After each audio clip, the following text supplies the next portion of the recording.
자, 여러분 반갑습니다. 이번 시간은 독일 경찰에 대해서 소개하도록 하겠습니다.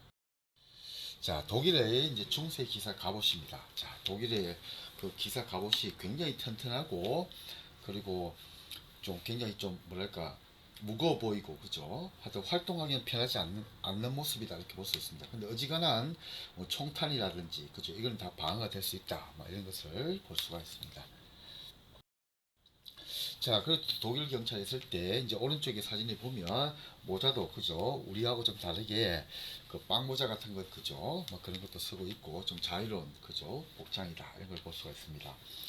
그리고 이제 또 좌측편을 보면 독일 경찰은 이제 홍보하는 부스인데 또 저런 식으로 해가지고 국민들에게 친근감 있게 다가간다. 뭐 이렇게 볼 수 있습니다. 그런데 가운데 있는 사진이 여러분이 이제 그 경찰 견을 할 때 그 유명한 크로이츠 베르크 판결이다라는 것을 많이 들어봤을 겁니다. 그래서 그 크로이츠 베르크 언덕의 이제 전선 기념비 때문에 그때 이제 경찰하고 여러 가지 이제 문제가 있어가지고 뭐 크로이츠 베르크 판결이 나왔죠.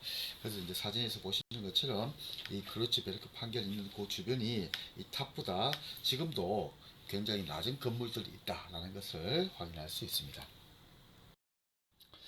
자, 그리고 이제 우리가 이제 독일의 경찰이다라고 했을 때, 이제 독일 경찰의 개념은 공공의 안녕 질서에 대한 위험의 방지를 주 목적으로 하고 있다라고 얘기를 하고, 이 독일 경찰의 가장 큰 특징은 이제 관청이나 보조기관이라는 얘기를 하는데, 그 유래가 이 독일에서 시작이 되었다. 이렇게 보시면 됩니다. 그래서 관청은 뭐냐? 자기의 행정 의사를 자기 이름으로 대외적으로 유효하게 표현할 수 있다라고 얘기를 합니다. 그래서 실질적으로 자기 이름으로 즉 경찰서장이다. 그러면 자기 이름으로 범칙금을 갖다가 서장 이름으로 이제 통과가 되고 그 나머지 이제 순경들 같은 경우에 자기가 법은 집행하지만 자기 이름으로 대외적으로 유효한 의사 표시를 할 수가 없다. 뭐 이렇게 얘기를 합니다. 그래서 독일어로 이제 경찰을 폴리짜이 이렇게 얘기를 하죠. 자, 그래서 독일 경찰의 역사 이렇게 봤을 때는 독일은 이제 이렇게 시대별로 해가지고 500년에서 1500년, 1500년에서 1650년, 또 1650년에서 1789년, 또 1789년에서 1871년, 또 1871년에서 1918년, 그 1918년 33년, 그죠? 또 33년 45년, 45년에서 49년, 이제 49년에서 94년 이렇게 해가지고 시대별로 많이 나누고 있습니다. 근데 이렇게 이제 시대를 나누는 것은 우리는 이제 독일 역사를 하는 것이 경찰을 이해하기 위한 목적이기 때문에 새롭게 한번 정리를 하겠습니다. 자, 독일 경찰의 역사는 크게 봤을 때 이제 독일은 제1제국, 제2제국 이렇게 얘기를 하고 그리고 이제 바이마르 공화국 그리고 제3제국 했을 때 히틀러 시대 그다음 1949년 본 기본법 1990년 독일 통일 이렇게 크게 대별할 수가 있습니다. 제일 먼저 독일 역사 제1제국이다라고 했을 때 962년부터 해가지고 1806년까지를 의미를 하는데 이때 이제 신성 로마 제국이다라고 얘기합니다.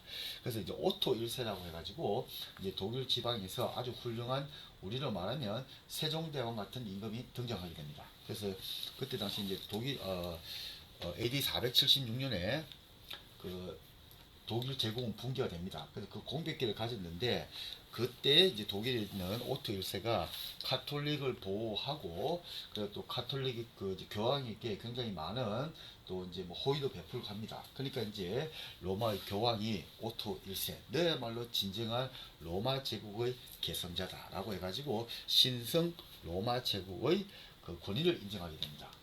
그래서 우리는 말하면 우리나라 대통령이 있는데 우리나라 대통령이 비록 껍데기뿐이지만 동아시아 제국의 황제다 이렇게 줬을 때는 우리도 얼마나 기분이 좋겠습니까? 그래서 명목상이었지만 그때 신성 로마 제국이 됩니다. 그래서 이제 이때를 독일 역사에서는 제1제국이다 라고 얘기를 합니다. 자, 그 다음에 이제 제2제국은 그 유명한 비스마르크 시대입니다. 그래서 이때 왕이 이제 빌헬름 1세였는데 독일 황제가 그때 이제 이 독일 같은 경우는 이제 중세까지만 해도 그러니까 어 유럽에 이제 큰 강이 하나가 있습니다. 그게 뭐냐면 라인강입니다. 그래서 라인강이 동쪽이 지금의 독일 지방이고 라인강이 서쪽이 지금의 프랑스 지방이다 이렇게 얘기를 합니다. 근데 이때 이제 그 로마가 독일 그 라인강 동쪽 지금의 독일 지방으로 침략하러 갔는데 그 게르만족들이 싸움을 너무너무 잘합니다. 그래서 로마가 대부분의 유럽을 점령을 했는데 지금의 독일 지방을 점령을 못합니다. 그래서 지금 라틴 문명이 서유럽 전체에서 발견이 되고 있는데 우리 독일 지방은 라틴 문명이 없습니다. 왜냐? 점령을 한 번도 안 당했기 때문에. 그래서 중세까지만 하더라도 이 독일 지방은 그 찬란한 라틴 문명의 혜택을 못 받았기 때문에 독일은 야만족의 나라 그리고 그 미개의 나라 뭐 이런 식으로 평가를 받았습니다. 그래서 그때 독일은 300개가 넘는 작은 나라로 쪼개져 가지고 별 볼 일 없는 약소국이었습니다. 그래서 이제 독일 국민들이 실망을 하고 있는데 그때 이제 그 독일의 그 300개로 나눠져 있는 그 지방 중에서 북쪽에 강대한 국가가 프로이센이고 남쪽에 강대한 국가가 오스트리아입니다. 그래서 이제 이 프로이센을 중심으로 해가지고 이 비스마르크가 독일을 통일하게 됩니다. 그게 1871년입니다. 그래서 독일이 통일된 지는 한 200년도 안 된다 이렇게 보시면 됩니다. 근데 이때 이제 독일이 엄청나게 발전을 하게 되죠. 그걸 우리는 역사에서 제2제국이다 이렇게 얘기를 합니다. 자, 그 다음에 이제 이렇게 강대한 나라를 만든 비스마르크 시대가 이어지면서 독일이 1914년부터 해가지고 1918년까지 세계 제1차 대전을 일으킬 만큼 강대한 선진국이 됩니다. 그러다가 아시는 것처럼 1차 대전에서 패배를 하게 되죠. 그래서 이제 1919년에 바이마르 공화국이 등장하게 됩니다. 민주적인 공화국이 등장합니다. 그래서 이때 지방 분권적인 경찰 제도를 도입합니다. 자, 그런데 이제 1919년에서 1933년까지 이제 바이마르 공화국 시대인데 이제 33년이 되면 독일은 이제 세계 제1차 대전에 패망을 해가지고 막대한 전쟁 배상금을 물어주고 있습니다. 그러니까 독일 국민들이 이제 우린 다시 선진국이 될 수가 없다라고 해가지고 패배 의식에 쫙 이렇게 물들어 있습니다. 그때 이제 히틀러가 등장해가지고 독일 사회주의당 즉 나치를 결성하게 됩니다.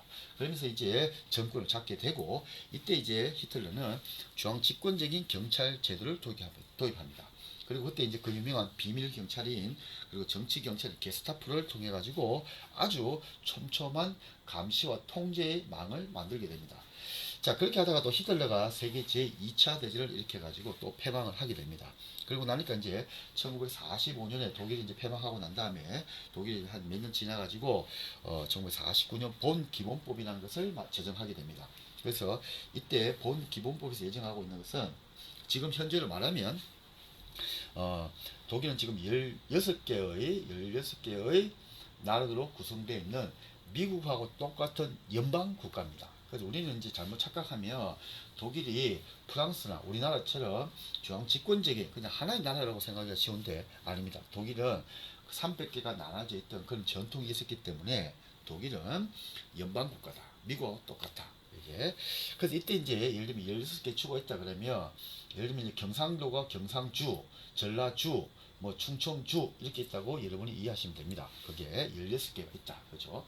자, 그러면 이때 이제 우리 경상주에서 그죠? 경상주에서 경찰 제도를 만들어야 될 겁니다. 그죠? 그럼 어떻게 하느냐? 자치 경찰 줄 수도 있습니다. 미국처럼. 그런데 독일은 경상주를 중심으로 하는 국가 경찰제를 도입했다. 즉 중앙 집권적인 경찰 제도를 도입했다라고 얘기를 합니다. 그 독일어로 이 주를 란트라고 합니다. D가 이제 트 발음이 나기 때문에 그래서 이 란트에서 표현을 할 때 주를 단위로 하는 국가 경찰 제도를 도입했다. 이렇게 얘기를 합니다. 즉 독일은 주를 단위로 하는 자치 경찰제를 도입을 했다라고 했을 때는 X가 되고 독일은 주를 단위로 하는 중앙 집권적인 국가 경찰 제도를 도입했다라고 하는 것이 O가 됩니다. 그리고 이제 1989년에 그 유명한 베를린 장벽이 붕괴가 됩니다. 그래서 이 동독의 5개 주를 개편을 해가지고 이제 자매 결연 방식으로 경찰 통합을 이루게 됩니다. 그래서 독일은 동독과 서독이 통합을 할 때는 흡수 통합입니다. 흡수해가지고 서독이 동독을 흡수하는 흡수 통합 방식입니다. 근데 경찰은 통합을 할 때 자매 결연 방식으로 통합을 했다라고 얘기를 합니다.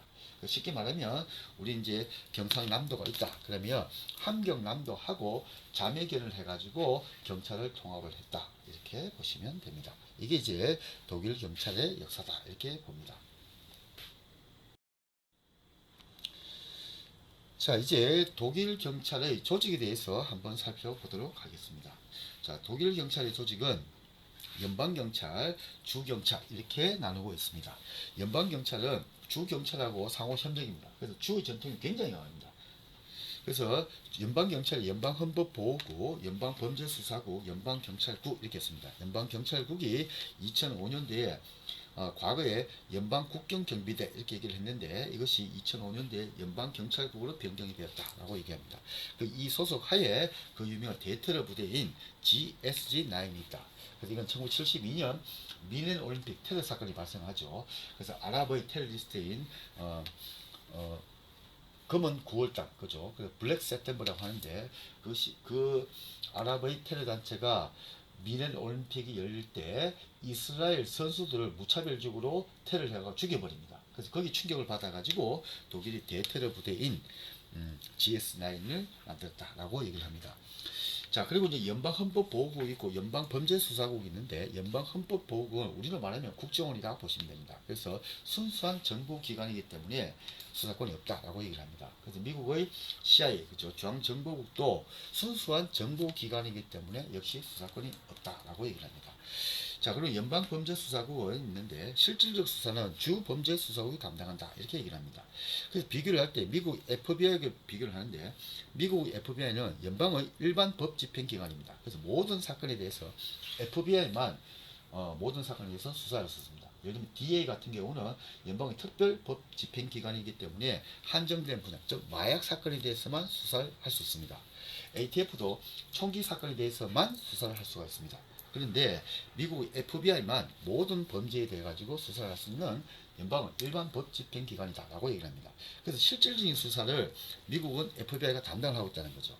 그런데 독일 같은 경우는 똑같은 이름의 연방 범죄 수사국이 있는데 실질적인 수사를 못하고 주 범죄 수사국이 실질적인 수사를 담당하고 있다라고 얘기를 합니다. 자, 그리고 이제 주 경찰은 이제 독일은 현재 16개의 주로 되어 있습니다. 그래서 행정경찰, 사법경찰, 기동경찰, 수상경찰이 있다라고 얘기를 합니다. 주경찰에. 자, 그리고 이제 국가경찰과, 그러니까 연방경찰과 주경찰과의 관계는, 검사와 경찰과의 관계는 상명하복의 관계다. 그래서 독일의 특징은 검사를 팔 다리가 없는 머리다라고 얘기를 합니다. 이게 무슨 말이냐? 집행기관이 없다라고 얘기를 합니다.